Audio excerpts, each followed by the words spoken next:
this is a Q&A about my foster care. Some of the questions that I have, so I just thought to do a quick Q&A instead of answering almost the same questions. More as how long I've been a foster parent, or why I become a foster parent, or what makes you instead of having another kid, or could I have some more kids?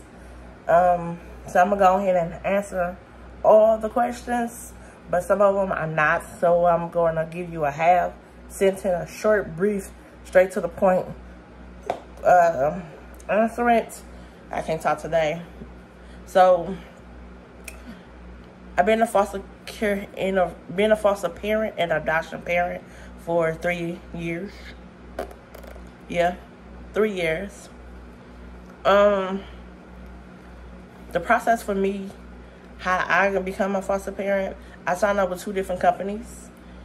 The first company that I went through, it was training online and training in person. The second company that I applied to, but I was still doing the first one. I just put application and I mailed it. I want to say, no, I did an orientation with them also. And then I filled out the application.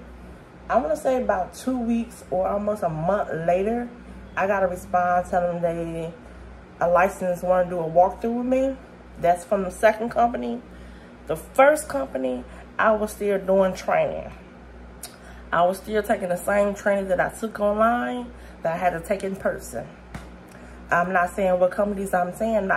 I'm not giving out any companies that I went through.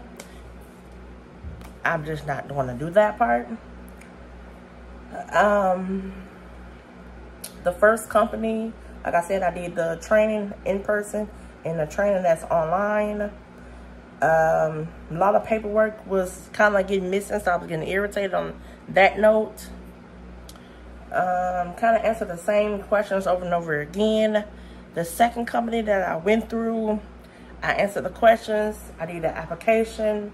I want to say maybe less than 2 or 3 days, I had a license at my door, at my house. We made an appointment together.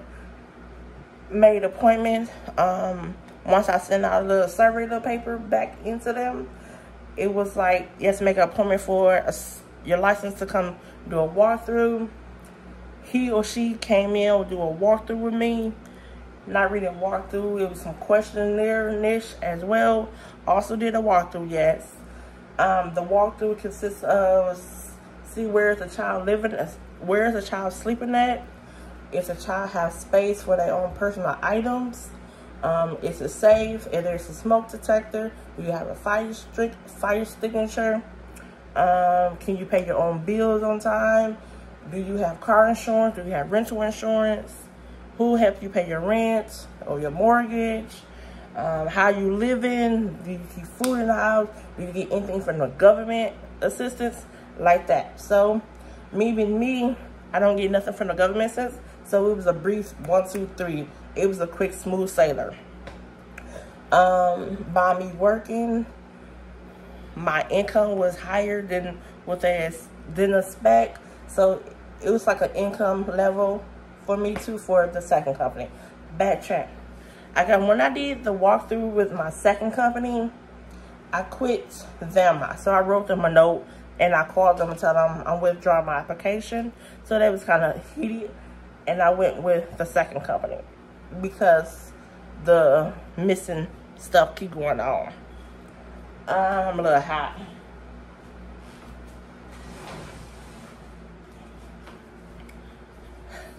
So once I got the walkthrough with the company, the second company, I will call the first company and tell them I'm withdraw my application, withdraw my service. I choose a different company that I can get quit license and everything. They was a little heated and upset about that, but you know, it is what it is. So since I've been with this second company for 3 years, out of them 3 years, I've been having 3 kids in my home.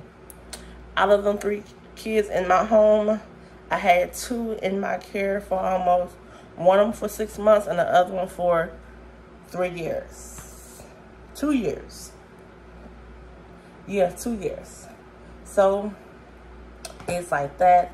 It didn't take me that long because I had everything in order before my license came. He or she came, I had everything in order. There was a list of in that application, or when they mailed me back and tell me this is what I need to have. So I was hunting for everything already. So I found the folder. Actually, this is a big folder. I just put everything in the folder, everything that he or she needed to go over and make copies. So I had a printer already. I made a whole lot of copies of everything that he or she needed for they can take with them. So I made copies. I had extras already before from something else. So I made extra copies. Once I made extra copy, I gave them the whole folder of that folder because everything was in there for them. Boom, boom, bam. It's a little stuff that I did need was the smoke detectors. Like one smoke detector and a carbon monoxide smoke detectors. That's what I needed. A fire extinguisher. I went to Walmart and bought that, or you can go to Amazon and buy that. They want you to see, when they did a walkthrough, they want to make sure the doors, if it can lock outside and inside, like the bathroom. If you have an old house like I have, you can lock yourself inside, but the person that's outside of the bathroom can't come in. Safety reasons. What else the other question says? I bought my own bed, so they want you to buy your own bed. So I bought my own beds. I ordered from Walmart or Amazon. Fix up the room the way you want to be fixed up. Did a little gift basket on the bed. I had small little video on that already. Yeah, I did a video on that already as well. How I made the rooms up, somewhat a video on that. Since I've been in a foster care, how many times have the police came to me? The police never came to my house, so why would the police come to me? But no. Or for how long the police, since I've been in a foster care, how long have the police come to your house to get a kid? Oh, none. What's this one saying? Did I have any promise with my landlord stating that I am going into foster care? No. My family so far was kind of shocked that I was doing it, but at the meantime, they were very supportive of me doing this. So I had no problems at all. But I did have to ask my sister to do a little survey off of me, and kind of got irritated with that, but it was no biggie. What's this one? Do you have a biological child? I do have a biological child. I only have one kid. I only have one. And then that biological child, are they connected? Are they cool with the foster care, or have any relations? Oh, do they have any relations? I can't understand my own handwriting because I wrote it so quick. They do have between my child that I gave birth to and a foster child that I came into my house. They are like Bonnie and Clyde. Like Bonnie and Clyde. For real. Bonnie and Clyde. They have that good relationship. Even though they're the same age, born about 5 years apart from each other, 5 months apart, they have a good relationship. So I have no problem with that one.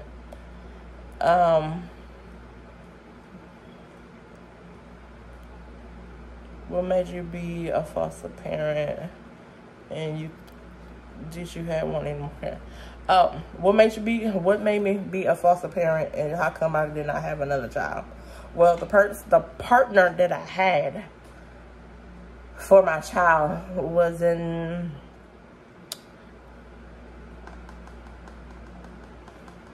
I don't know how to say this. Too many lies I couldn't stand. I'll just put it that way. Too many lies I couldn't stand And I knew at the age that my daughter was, or I had another one, I knew I wasn't going to get it anyway. So foster care was another way. Any though, you know how most people say, I'm going to get my nieces and nephews, I'm going to babysit them for a little bit, and then I can give them back. But this time, I couldn't get them back. And if I get them back, that means I had to wait 30 days. That's how I get back. But I didn't want to do that. Become a foster parent anyway. I had want to give somebody else an opportunity. Not more of an opportunity. More, yeah, give them an opportunity where they can have a roof over their head. Food on a good home-cooked meal.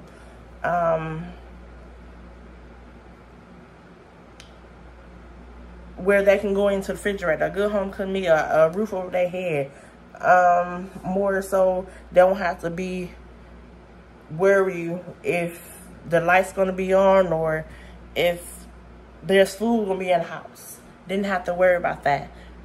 And any so I see myself as the foster auntie / parent, if that makes sense. Like your biological parent may can't do it or don't have it. My mind is call me and I can come up with it, or I can need stuff to go back to school, for example. I already have your stuff already, for example. I already have that book bag for you, or I bought you a pair of shoes already, because parents is hard times right by now. So I look at it as that way. One more question.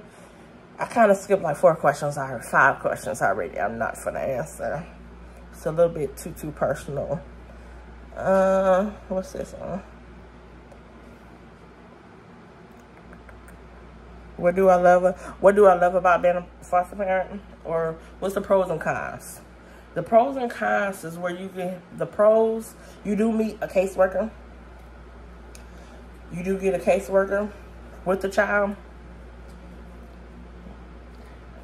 You get a lot with the child. You get a caseworker. You probably get a therapy. You get a lawyer. So there's meetings. Sometimes they can piss you off. Meaning, when stuff has to be in order, as in, how come this person didn't have this? Or they try to teach a child as she's a kid, as an adult, and the child can be 14 and keep talking to the child, knowing that child can't. I understand you can inform the child what's going on, but more of so that child can't make their own choices. I'm very strict in my household, so therefore you can't pop up when you think you're supposed to, when you think you got an appointment. You call me, text me, email me. My fax machine broke at the moment, but you know, you get the point, right? The rest of it, sometimes you get a headache when the caseworkers don't supposed to do their job, or you have to do it for them. Like if you want to change schools for them, caseworker or social worker move so slow, or they supposed to have therapy, or they supposed to have a psychologist, or what type of insurance they have. Even though most of them have state insurance, but certain stuff that certain doctors do not take state insurance. Certain doctors don't take certain states insurance. Just like certain doctors don't take employment insurance because of the payment wise. So it's a irritating mode, like change that, do this, or it's more so have a home visit, but you changing the appointments every time it's about to get towards that date. You can have an appointment next week. In the morning, it's already been canceled because you get a text, something came up. I understand personal stuff do come up, but let's don't make it a habit. That's what I'm getting at. It's okay. You can renew your license. Your license will ask you, do you want to renew it, or you can say no. And if so, you say no, you just need to write a note. and tell them you withdraw your license. Also too, if you move from state to state, can you move? That's what that was. Can you move to state? You can, but your license that you have in one state does not go with that state, if that makes sense. Meaning, if you try to be licensed in that state, you need to call that state to get licensed in that state. So if you ever move back to the state that you came from, you can re-pick up what you just came from, or just call your license, or email them and say, this is what I want to do, or get back into it if I can, whatever circumstance or what I need to do to reopen up my case back up to be a foster parent. But if you move from state to state, trying to be a foster parent or be a adoptive parent, you have to be licensed in that state. And you gotta watch their guidelines. And it depends on their protocol on how they want that child in your home, or what ages that you want in your home. So, yes. I will talk to y'all later. Don't forget to subscribe. I appreciate every one of y'all. We are moving real good, y'all. I appreciate it. Appreciate y'all. Every bit of it. Hello, newbies. Hello, family. I appreciate y'all. I really do. It's about on my heart. I am very blessed to have a family like y'all. It's pushing. I love the comments. I love to interact with y'all. I just love this. Keep it going. And I will talk to y'all on my next video. Y'all take care of yourself.